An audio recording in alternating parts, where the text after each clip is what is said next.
What is up, everybody? Welcome back to the channel. My name is Filip Latocha, and today we're talking about the Chicago Shamrock Shuffle recap leading into the Cooper Bridge 10K race that's also this weekend. So, without further ado, let's begin. So make sure you just like the video, subscribe to the channel if you're subscribed, watching content. Thanks so much. Love you guys a lot. Make sure you follow me on Instagram, Strava for all sorts of other updates. Without further ado, let's talk about it. So I don't have a whole lot of footage or anything of that sort at the moment from the race, other than like my finisher photo and like some of the results. But yeah, of course, you know, that's the bib, that's the race medal. I don't really care too much about these, but if I do have them, I try to organize them properly along my medal collection, which I haven't exactly put up. I haven't decided where. If in this room I want to put them up, or in my bedroom I want to put them up, you know, it just lots of stuff to kind of just sort out with that. But things to note, the Shamrock Shuffle was yesterday at the time of this recording. I have a PR in the 8K of 30 minutes and 51 seconds, and yesterday I ran a 31:07. So yes, it's not a PR. Is it, relatively speaking, close to my PR? Yes. Am I mad about the result?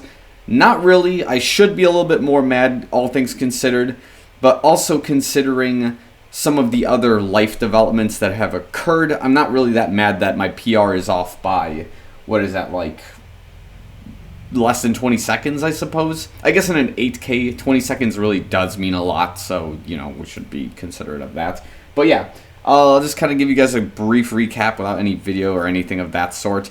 I went to the race by myself that morning. Got there fairly late, all things considered. I think I got there 30 minutes before the race officially began, so like the corrals were closing in like 15 minutes at me, arriving. And I used the check-in system for the first time of just like dropping off my stuff, my phone. I had this sweater with me, so I just took that off, had my race gear, used the washroom, went into the corrals, had no issues whatsoever. My pre-race meal, no sponsors, was Bona Beef. I had some pizza and some pasta from them, so that was a very expensive meal the night before, but you know what, it was, it hit the spot, you know, so, definitely carved up a little bit more than I wanted to, but it worked at the end of the day. It got me through the, you know, the 5K fun run, as they called it, so, yeah. Race kicks off. I think I started my first mile, according to the watch, at like 6:17 pace, which was slower than usual, but I was fine with that because there's a lot of congestion in the specific area of the first corral that I was in, obviously. So you just kind of go with the flow, wait till the race kind of spreads out, and then mentally going into the race, two things before we even get into the first mile, which I already did. I did not treat the Shamrock Shuffle as an A race this time around because of Cooper Bridge. So I only operated this race at about 90% maximum effort. And the second thing was I did not have the expectation of running a PR. I just wanted to see realistically where I could be with this race. And I guess the third factor was I did in fact want to practice this negative split if I could do it correctly. So that being said, first mile was a 6:17. I know I'm faster than 6:17, so I just kind of pushed it from there. And according to my watch, mile 2 started pushing into like 6:07 territory, and then apparently by mile 3 I was running a 5:50. But the watch time versus the actual times don't correlate necessarily well, because according to the 5K split that I have, I was running a 19:18, which is a 6:13 minute per mile. So if I ran a 6:17, a 6:04, and then like a 5:50, I don't think I've knocked the average that much lower. I think I was probably hovering around the 6:05 to 6 flat pace by the 5K mark to knock it down by about 4 seconds. So very interesting, worth observing and all that. So yeah. And then by mile 3 to 4, I kind of eased off a little bit. The crowds are spreading out. It got a little bit windy. Then you start having some of the hills where you go down the hill and then up close to the Sears Tower, not Willis, the Sears Tower. And then there were some course changes I saw for like maybe the second time, because I think they followed the same course as last year as opposed to whatever course they had in 2019. nevertheless, I digress. The map, I'll post the Strava if I haven't already posted it. It's somewhere here. It's supposed to resemble what looks like a Shamrock, I guess. That's why I made the Strava map green, because it's like you got half of a Shamrock. Cool. So, anyways, by mile 4, the start of it, I started dry heaving in the exact same place that I was dry heaving last year, which was like right after you do this underpass and then go back up the hill and you kind of level up. And I'm wondering if one of maybe 3 things are happening. Maybe all of them are happening at the same time. You guys let me know in the comments what makes the most sense. 1, because of my lack of taking in fluids by the first 5K or at all during the race, I'm starting to dry heave because I'm dehydrated. 2, just the fluctuation of elevation during the race is enough to mess up your stomach and kind of cause you to dry heave.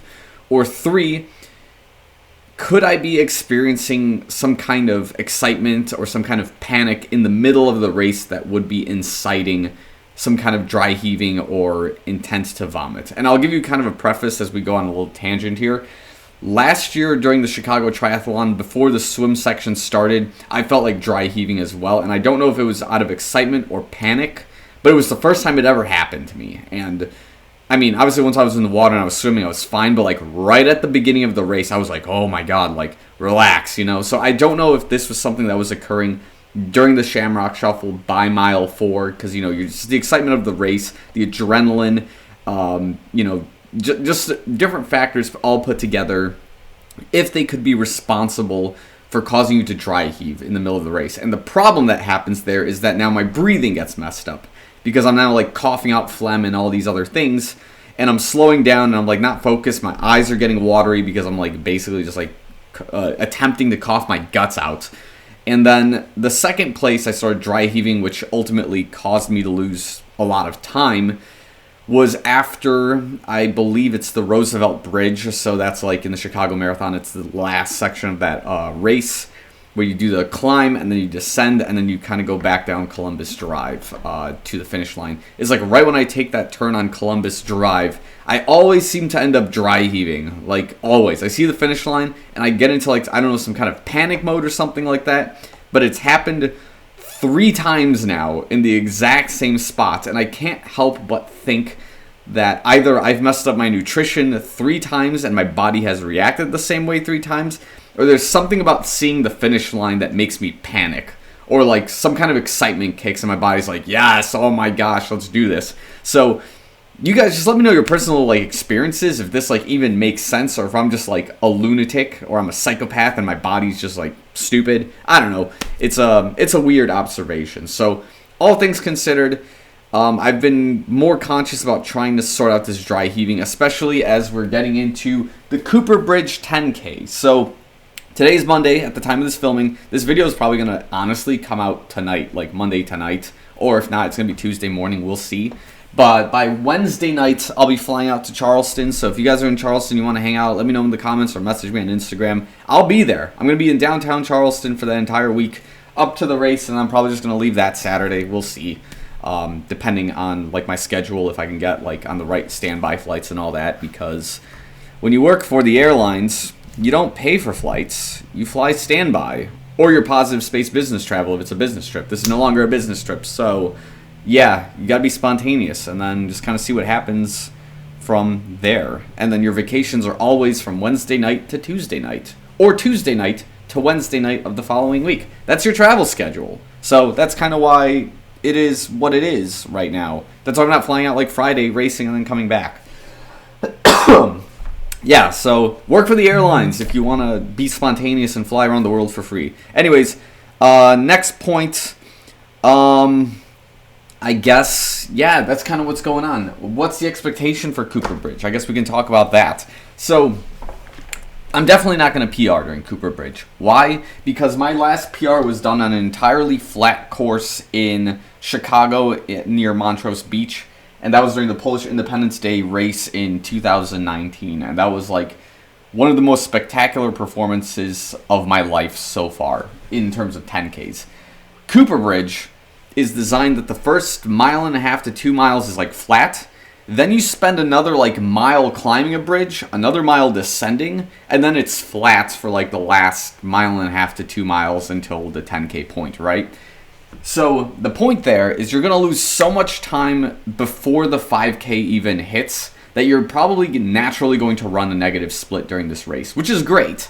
But you need to keep that, I think, consciously in mind. And that's something I've personally observed with the race. If somebody has done this thing differently or has done the race and experienced something different, let me know. I think my coach has kind of, if he's going to watch this video, he's probably going to digress with me that like, or no, he's not going to digress. He's going to concur with me that that's probably the case, because there's just no way when you're climbing up the bridge a mile and then you descend a mile that you're not going to be creating some kind of positive split as a result. I don't know. That's just my thoughts, unless you like totally blow up by the end of the race, which hopefully you don't. But yeah, anyways, 38:01 is my PR. I told my coach that I'm running a sub 38. So I want to break 38:01. I want a PR during this race. Is it possible? I don't know. It'll be really cool if I can, but I don't know if it's going to be feasible on this course. But the main, that's the A goal, right? A. B is sub 39. So if I can run something like a 38:30, 38:40, if I can run like 39 flat on this specific course, I think I did an okay job. And that's all things considered that A, the course is kind of weird. B, I'm not in peak race weight yet. In fact, I've like been fluctuating between about 145 to 150 pounds right now. Usually by the Chicago Marathon, I can get to 138 pounds, but I still have a little bit of weight on me right now because of lifestyle differences and lifting more weights and not running as much at this point in time in the season. So a lot of factors kind of to consider here when you get older and you start doing different things in your life. But yeah, point here is that I might not be optimal enough to run a 38:01 at this time. It would be sick if I could, but I don't know if it's possible. Plus, Charleston is probably going to be warm, all things considered. This is, the southeast coast of the country.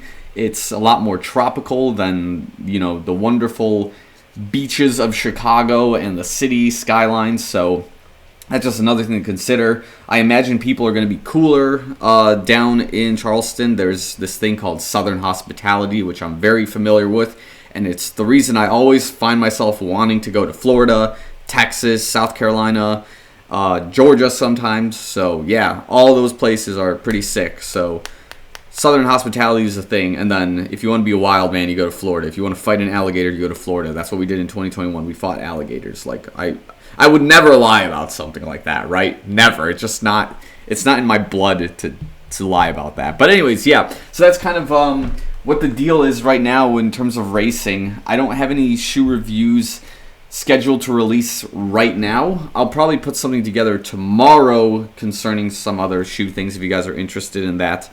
But I will leave this right here. This is just kind of the update of what's going on because I haven't uploaded in like 3 weeks because, yeah, life just got kind of busy. So it happens. But, as long as you guys are sticking around, you guys are the real OGs for hanging out on this channel and following the progress. But if you follow me on Instagram, you see that I'm always like posting ridiculous things. So, yeah, that's just kind of how it goes. But, yeah, I'll leave the video here. If you're going to be at Cooper Bridge, let me know in the comments below. If you've done Cooper Bridge before, tell me how it went for you. Tips, tricks, recommendations, all that jazz. And if you did the Shamrock Shuffle this year, let me know how you did. If you saw me during the race or if you saw someone else cool. Like, did you see Galen Rupp run the race? Apparently he was a last-minute entrant to the Shamrock Shuffle. I don't think he won, though. I think Zach Manning, is that his name? Oh, I don't even know. I'm so scared that I butchered his name. Shamrock Shuffle winner 2023, Zach Panning. That's his name. Oops. And he's from Michigan. Damn. 22:48, and I'm sitting here complaining about a 31:07. Man just ran a sub 23. Damn. We got a ways to go before we turn into a professional athlete, guys. Like, thanks for following along this channel. We're going to get to this 22:48 eventually. I'll probably run like a 23:01 at that point, so we'll see how it goes. But I'll end the video here. Thanks so much for watching. I'll see you guys in the next one.